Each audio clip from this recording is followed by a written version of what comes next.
Mirëmëngjes nderuar shikues, mirë se vini në Euronews Albania. Do ta nisim këtë edicion me një lajm të trisht, është ndarë nga jeta në moshën 75 vjeçare aktori mirënjohur Mirush Kabashi. Lajmin e kanë bërë të ditur familjarët e tij, të cilët nëpërmjet një njoftimi bëjnë me dije se Kabashi ka mbyllur sytë mes natën e sotme.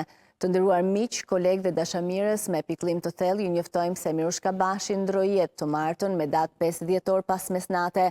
Për sa i përket detajeve të ditës, orës së varrimit dhe homazheve do t'ju komunikojmë në orët në vazhdim. Me respekt, familja Kabashi.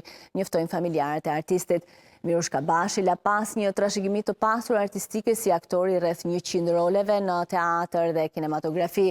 Ai është cilësuar gjithashtu edhe si një nga interpretuesit më të mëdhenj të poezisë në Shqipëri.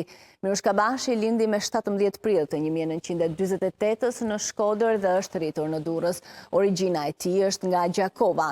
Në vitin 1970 ai u diplomua si aktor në Institutin e Lartë të Arteve në Tiranë dhe filloi punë në Teatrin Aleksandër Mojsiu në Durrës.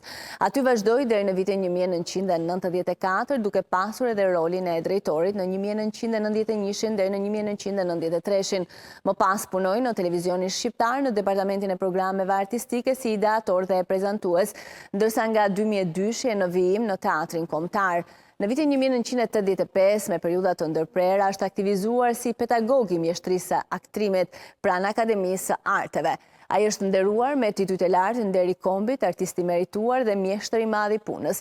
Ndër filmat që ai ka luajtur janë Kronik Provinciale në vitin 2009 dhe Leninin në vitin 2008.